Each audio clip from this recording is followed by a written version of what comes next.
Pakita po ng impluensya sa mundo. Na-experience po ng Pilipinas yan. Sino po ba yung top 3 na superpowers of the world? USA? China po, actually, ang pangalawa. Pumapangatlo lang ang Russia.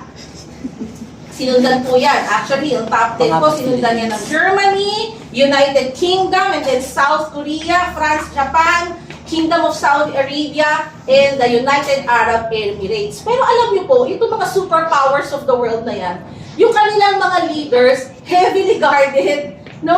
Mga superpowers, pero kagaya na po ni Joe Biden, the 46th President of the United States, pinaka-importanting tao sa mundo, si Joe Biden actually, pero meron siyang secret service, matindi ang kanyang bantay. Alam nyo, yung sasakyan na sinasakyan ni Biden, bulletproof yan, kaya gunfire proof, bomb proof, kaya hindi po basta-basta siya matitira. Ang China po, ang tapang na si Xi Jinping, pero po ang tindi po ng kanyang bantay. Meron siya around 5,000 security guards. No, ang tapang kumalaban ng maliliit na bansa, pero takot sa kanyang buhay. Takot siya, kaya meron silang high-tech defense system.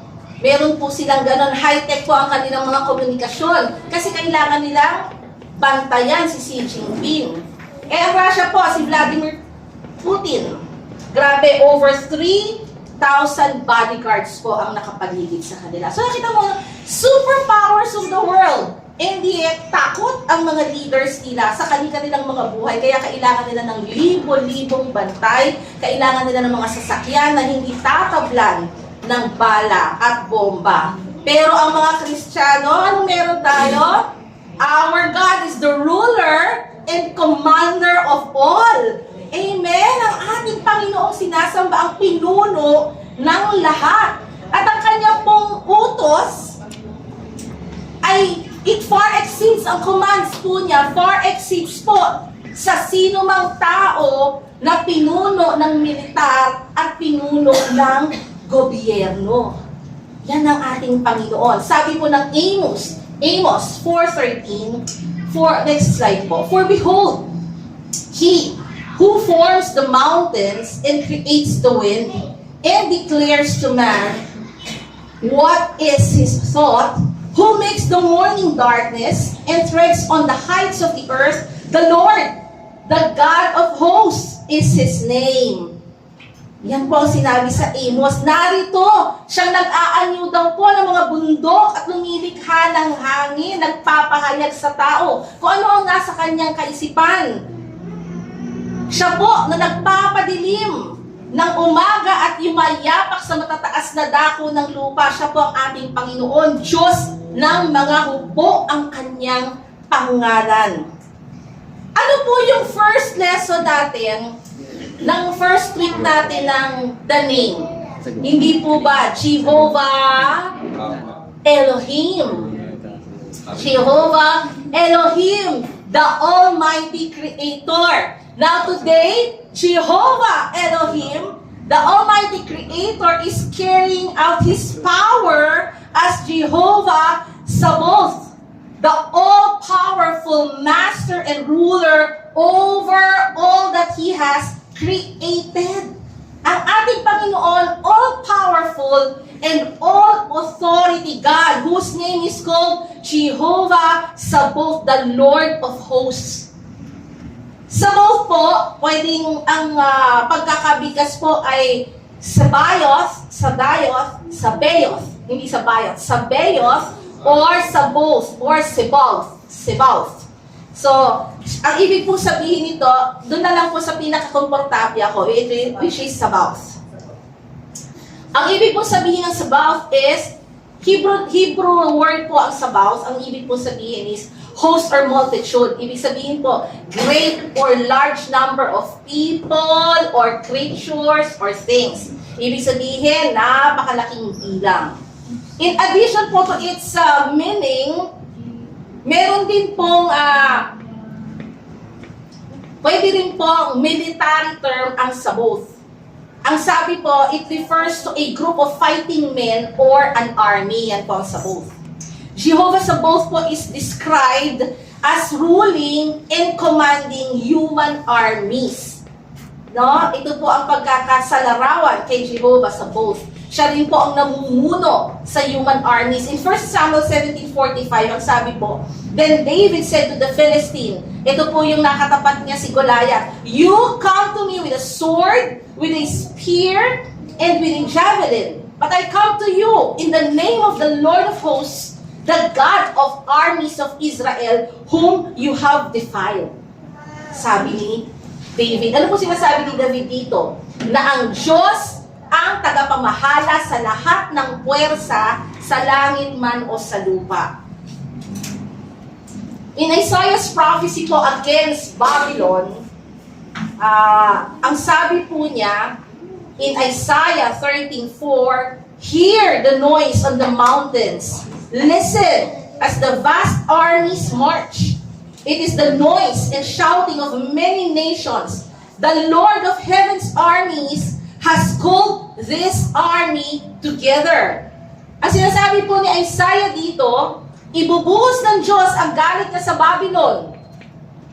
At nag-set aside po ang Panginoon, si Jehovah Sabaoth, ng isang army to carry out His anger. Hindi lamang po sa mga Babylonians, kundi sa mga leaders dito, sa mga rulers dito. And this army is unique sapagkat ang Panginoon ang bumuo sa army na to. That's Isaiah's prophecy kung paano ibubuhos ni Jehovah Sabaoth ang kanyang galit sa Babylonian. It also refers to the hosts of heaven or angel armies. Yung Sabaoth po. Psalm 148:2, Psalm 148:2, it says, praise Him, all His angels, praise Him, all His hosts. And in Psalm 103:20-21, bless the Lord, you His angels, who excel in strength, who do His word, heeding the voice of His word.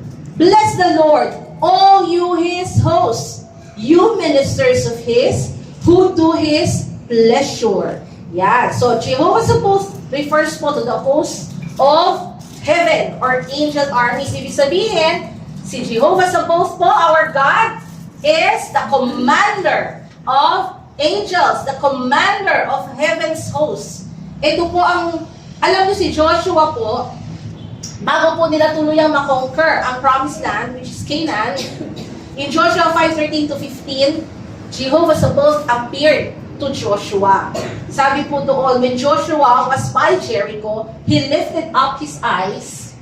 Next slide po. He lifted up his eyes and looked, and behold, a man was standing before him with his drawn sword in his hand. And Joshua went to him and said to him, are you for us or for our adversaries? May nagpakita po sa kanya. Ang tanong ni Joshua, ikaw ba ay kaibigan o kaaway? At sumagot itong lalaki, no, but I am the commander of the army of the Lord. Now I have come. And Joshua fell on his face to the earth and worshipped, and said to him, what does my Lord say to his servant? And the commander of the Lord's army said to Joshua, take off your sandals from your feet, for the place where you are standing is holy. And Joshua did so. So para pong nung nag-appear ang Panginoon kay Moses sa burning bush, pinatanggal din po ng Panginoon sa kanya ang kanyang sandalyas because the ground that where he is standing is holy, is a holy ground. Amen po ba? Same with Joshua, when he encountered Jehovah Sabaoth, pinatanggal din sa kanya ng commander of the army of the Lord, or the commander po of the Lord's army. So, Jehovah Sabaoth po has countless, hindi mabilang po, of angel armies. Amen po ba? Grabe ang Panginoon natin, ano? Ay, imagine nyo pa po ba habang pinag-uusapan natin to na ang ating Panginoon is the commander of everything. Sabaoth also next is also described as the stars that are so many to be counted in the night sky. Ang Sabaoth po also refers sa mga bituin. Nabibilang niyo po ba yung bituin kapag kayo ay nakatingin sa kalangitan paggabi? Sasabihin lang natin, walang bituin. Pero hindi nangangahulog ang walang bituin. Natatakpan lamang siya ng mga clouds. Pero hindi po mabilang ang mga bituin. At ito po ang sabi ng Psalm 33:6, by the word of the Lord, the heavens remain, and all of the host of them by the breath of his mouth. And all the host of them by the breath of his mouth. Isaiah 40:26 says, lift up your eyes on high and see, who created this? He who brings out their host by number, calling them all by name, by the greatness of his might, and because he is strong in power, not one is missing. Tumingin ka daw sa itaas, tingnan mo ang mga bituin. Alam niyo po ba na pinangalanan ng Panginoon ang bawat bituin? Siya po ang lumikha at pinangalanan at ni isa po walang nawawala. Hindi lamang natin minsan makita. Jehovah Sabaoth po commands and controls the entire universe and its many planetary and heavenly bodies po. Imagine niyo, hindi lamang po siya nagro-rule sa earth. He rules and commands the entire universe and beyond. Yung nakikita po natin, planetary and heavenly bodies. Ang mga napakarami pong bituin, hindi po natin mabilang, mamamangha po tayo no, sa mga bagay sa kalangitan na maaaring masyadong malaki po para maunawaan natin. Pero ang higit pong nakamamangha ay may Diyos na in command with these creations. Diba? Ito po yung mga bagay na mas nakamamangha. God is the Lord of hosts or Jehovah Sabaoth because of His very character po and being the all-powerful creator. Siya po ang pinakamakapangyarihang manlilikha. Siya po ang pinakamakapangyarihang ruler o pinuno. Siya po ang pinakamakapangyarihang master o Panginoon ng lahat. In Nehemiah 9:6, sabi po ni Nehemiah, you alone are the Lord. You have made heaven, the heaven of heavens, with all their host, the earth and everything on it, the seas and all that is in them, and you preserve them all. The host of heaven worships you. Alam nyo, wala po, nowhere on earth, beneath or above, wala po sa mundo na mas nakikita ng ating naked eyes, sa baba man o sa taas, in the galaxy, hindi man natin nakikita talaga ang galaxy, no? Malibang titingnan natin po sa mga aklat o sa Google. In the galaxy and beyond, higit pa sa galaxy. In the heavenly realms, alam nyo, hindi naman yung natatanong natin, yan lang ang langit. Meron pa, sabi nga, heaven of heavens, kanina no? Ang dami, ang dami. Wala pong lugar, dito man, here or beyond, wala pong lugar ang hindi sakop ng kanyang kapangyarihan at pamumuno.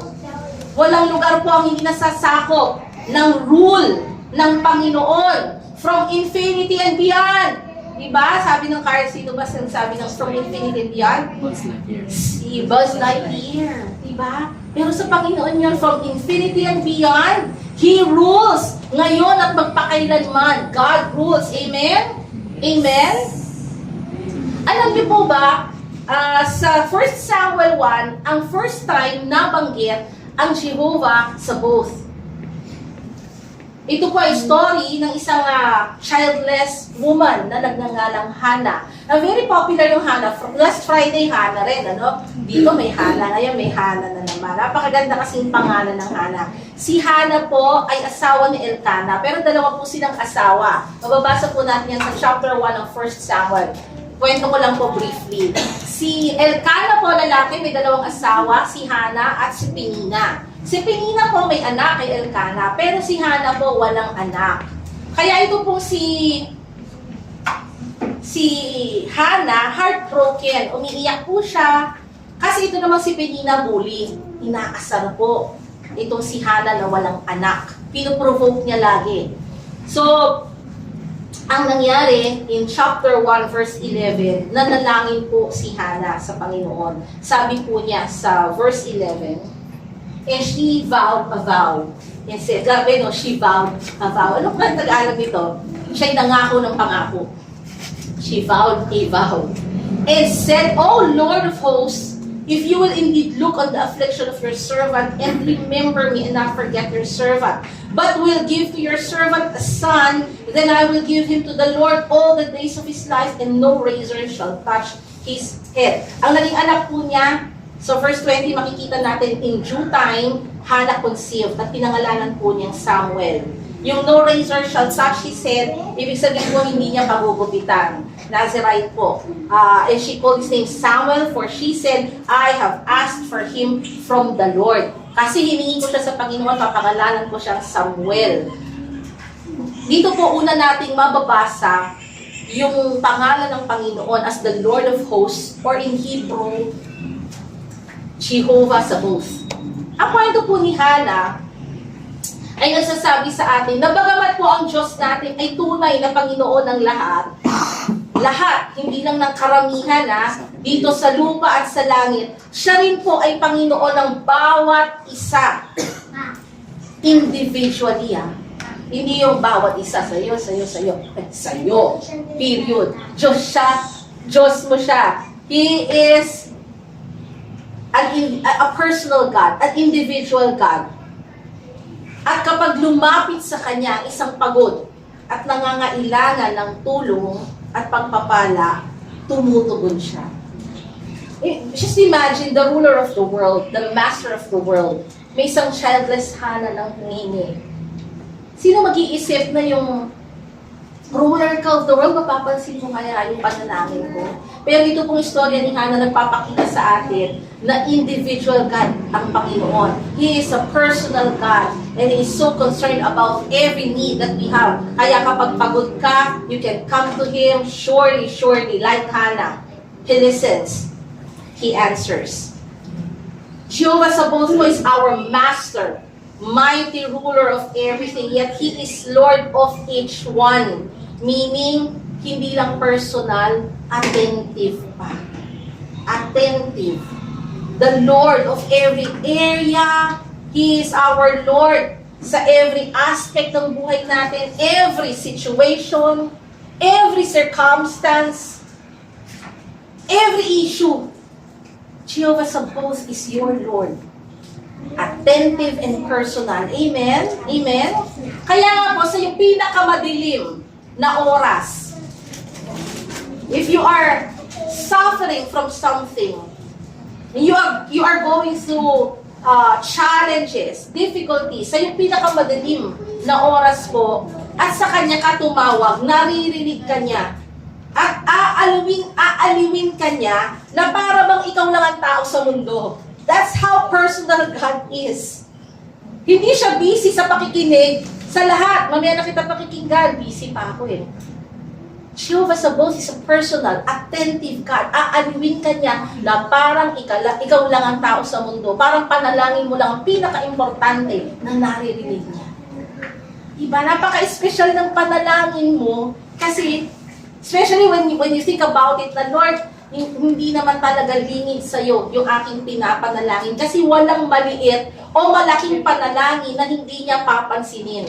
Hindi pwede sa Panginoon yun, simple lang yung kailangan mo, mamaya na kita papansinin. No.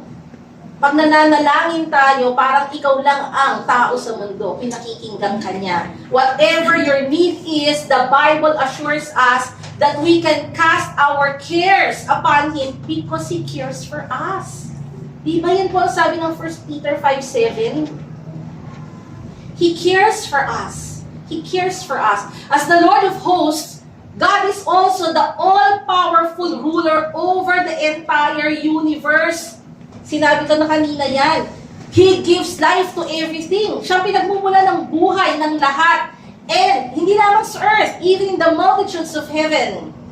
The multitudes of heaven worship Him. The multitudes of earth worship Him. Yet He is available to hear the prayers of His people. Hindi siya busy sa pamumuno. He is available to hear the prayers of His people. And we are His people. Amen? Are you God's people? Amen. Then God is listening to your prayer. In Isaiah 59:1 it says, listen, the Lord's arm is not too weak to save you, nor is His ear too deaf to hear your call. Hindi maikli ang braso ng Panginoon para hindi ka niya maabot. Hindi siya bingi para hindi ka niya marinig. Walang katulad ang ating Diyos. Hindi siya tulad ng mga naghahari at namumuno sa mga bansang malalakas. He is far more different from them. Ang mga leaders po, mga presidents, prime ministers, the queens, the kings, o ano man tawag po sa namumuno sa isang superpower nation, they have no power to hear every need and every cry of the people. Wala silang kapangyarihang marinig ang pangangailangan ng bawat isa na kinasasakupan nila. In fact, mahirap po silang lapitan, di ba? It's not easy for us to approach our leaders. Hindi tayo basta-basta makakalapit para sabihin kay President ang ating pangangailangan, di ba? It's hard to seek their help. Para bang wag na natin istorbihin si President, marami na siyang iniisip. Sila pa nga ang heavily guarded, yun nga sabi ko kanina, paano tayo makakalapit? But as for the Lord of hosts, Psalm 34:6 says, the poor man cried out, and the Lord heard him, and saved him out of all his troubles. Gusto ko po yung sa NLT, in my desperation I prayed, and the Lord listened. And the Lord listened. Hallelujah. He saved me from all my troubles. In my desperation. Amen? Grabe. Yung physical leader mo, hindi mo malapitan. Pero itong Diyos na pinuno ng lahat. Exodus 14:14 says, the Lord Himself will fight for you. Just stay calm. Kumalma ka. Kumalma ka. The Lord, Jehovah Sabaoth, will fight for you. Ano ba ang pangako ng Isaiah 54:17? No weapon formed against you shall prosper. Amen? Ibig sabihin, nothing that the enemy can do can put you down. Walang pwedeng gawin ng kaaway para pabagsakin ka. Because the mighty Lord of the universe is facing and fighting your battle. He is the Lord of the universe, the Lord of angel armies, and according to Hebrews 1:14, He sends His angels to help you. Pinadadala daw ang mga anghel para tulungan ang tao, para tulungan ang mga mananampalataya. Sino nag-uutos sa kanila? Jehovah Sabaoth. Their commander. Ang Panginoon, who is Jehovah Sabaoth, is not only the God of the Old Testament. Kasi iniisip natin, dito unang nabanggit. So baka si Jehovah Sabaoth, o si Elohim, o si Rapha sa Old Testament lang. No. He is the God whom you accepted as your Savior and Lord. Because Jehovah Sabaoth is Jesus. Yung tinanggap mo, kapatid, sa iyong puso at pinapasok mo bilang Diyos, Hari at tagapagligtas, He is Jehovah Sabaoth. Jesus is Jehovah Sabaoth. In Isaiah 9:16 na po natin, for to us a child is born, to us a son is given, and the government shall be upon His shoulder. And His name shall be called Wonderful Counselor, Mighty God, Everlasting Father, Prince of Peace. Ang pagdating po ni Jehovah Sabaoth para magkatawang tao ay naitala na po sa Isaiah as a prophecy. Si Isaiah po specifically identified na ang Lord of Hosts is our Redeemer. Sabi po ng Isaiah 47, ito po yung mga pwede niyo pong basahin. Our Redeemer, the Lord of Hosts is His name, the Holy One of Israel. You can take note of the verses. Diyan po ninyo mababasa that your Jehovah Sabaoth is our Redeemer, which is the Lord Jesus. He is Jehovah Sabaoth, the Lord of Hosts. And as the Lord of Hosts, alam naman po natin, no, when we read about His life, He is able to rule even the forces of nature. Diba? Kahit po yung hangin, bagyo, langit, lupa, tubig, kalupaan, in control po ang Panginoon. He is in control even over the forces of nature. Example na lamang po, di ba, nung utusan niya na tumigil ang storm nung nasa boat sila. We can read that in Mark 4, sa bahay nyo lang po yan. Pero doon makikita po ninyo na sino ba itong Diyos na ito? O sino ba itong tao na ito? Natanong din ang mga tao noon na kahit ang bagyo, sinusunod siya. Amen? In Jeremiah 31:35, ang sabi po, it is the Lord who provides the sun to light the day, and the moon and stars to light the night, and who steers the sea into roaring waves. Even the forces of nature, He is in control. He is in command. Sabi po ng New Living Translation, His name is the Lord of Heaven's armies. Sa New King James Version po at saka sa English Standard Version, the Lord of Hosts is His name. Na dinidescribe na naman how He rules, how He commands. He is able to command the violent storm to stop. Kaya ng Diyos, kaya niya bilang ruler, master, the mighty God who is in control. He is able to stop a violent storm. He is able to command the strong wind to stop. Kaya rin niyang utusan ng napakalakas na hangin para kumalma. He is able to command the raging waters to be still. Yung rumargas ang tubig, kaya niyang utusan. Kumalma ka, be still.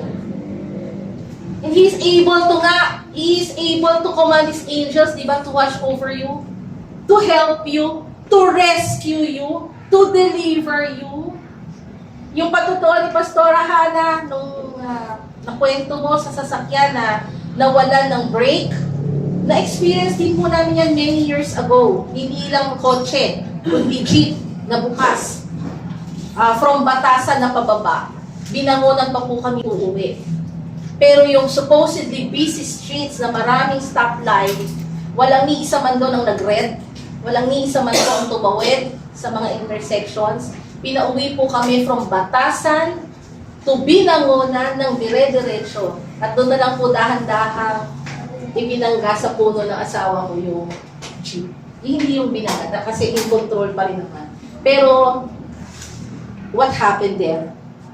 Jehovah Sabaoth commanded His angels na hawiin lahat ng sasakyan. Wala kang makikitang traffic enforcer.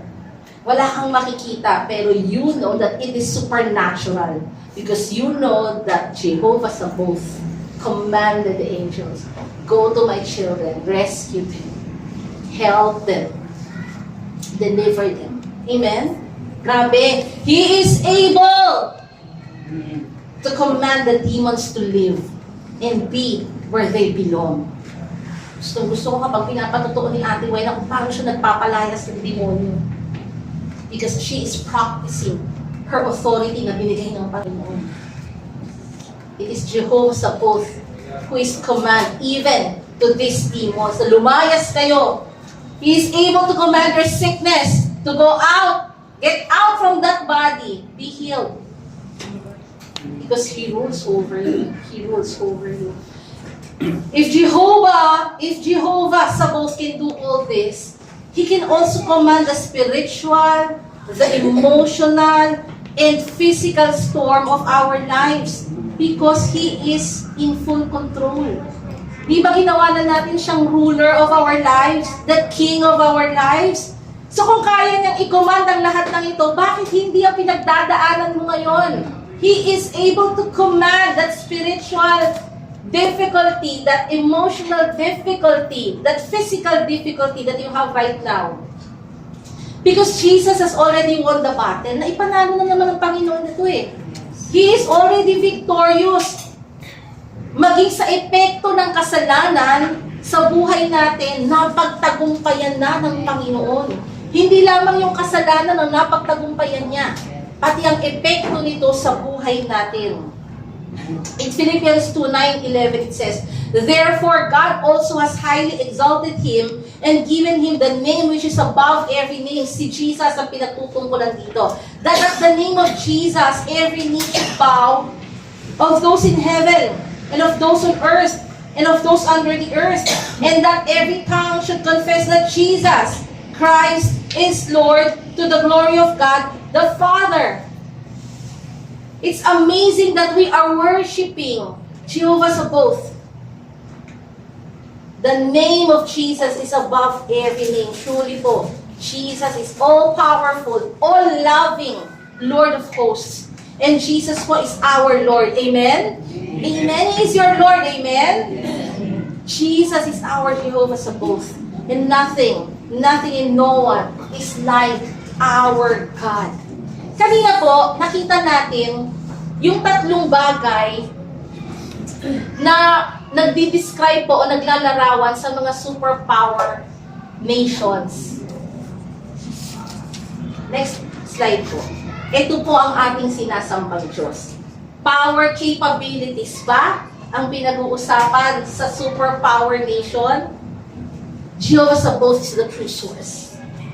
Sabi po doon sa mga super nations, yung power capabilities nila, nakasalalay sa resources nila, sa yaman ng bansa nila. But our Jehovah Sabaoth, He is the true source of everything. Anong pinag-uusapan sa superpower nations? Spatial aspect po ba? Kaya ba nilang makipag-usap sa space? Maglagay ng mga satellite? Eh, ang ating Jehovah Sabaoth po created everything. Di ba? And commands and controls the entire universe and its many planetary and heavenly bodies. Seated on His throne. Wala lang po siya sa ere. Nasa trono siya and He alone is perfect. Ano pa pinag-uusapan ng superpower nations? Status dimension. Jehovah Sabaoth is our King of Kings. He is the Lord of Lords. Amen. Nothing compares to our God. Nothing compares to our God. And He is worthy to be praised. Amen. You know why? Alam niyo po ba bakit kailangan nating matutunan kung sino tong Diyos na ating sinasamba? Because we were created to worship Him for who He is. Not for what He did. Kasama na yon. Not for what He can do to you. But for who He is. Kaya wag po nating babaliwalain na malaman, matutunan ang mga pangalan niya because we will discover His character, His attributes, and we will have all the reason to worship Him. Amen. And the Lord, your Savior, is your Jehovah Sabaoth, na bagamat He rules everything in the world, you made Him your ruler, wala ka nang aalalahanin pa. Wala ka nang aalalahanin pa. Kasi si Jehovah Sabaoth, grabe. You can approach Him. Alam mo yung imagine niyo lang yung world leaders na mahirap pabutin, pero itong Panginoon, isang upo mo lang and then you call upon His name, andyan na siya sa'yo. Yung King of Kings, Lord of Lords, ganun kasimpleng abutin. Dito namang hapo ako, nung makita ko yung tatlong bagay na nagsasalarawan sa mga superpowers of the world. And then, I said, Lord, i-close ko yung message with a poem. With a poem. Gusto ko sanang gumawa eh. Sabi ko, gumapoem ako. Gusto ko kasing isummarize sa isang poem kung sino si Jehovah Sabaoth sa buhay namin, mga mananampalataya. But the Lord gave this to me. Tingnan mo kung ano yung naglalarawan sa mga superpowers. And then describe it. The power of powers. Amen? Amen? Now, today, you have another reason to worship the Lord. I really hope and pray that you will give your all in worshiping Him, in honoring Him. Amen? Are you ready to worship again the name of the Lord, who is Jehovah Sabaoth? Amen. Your ruler, your master, your king? Amen! Ang lahat po ay tumayo and let's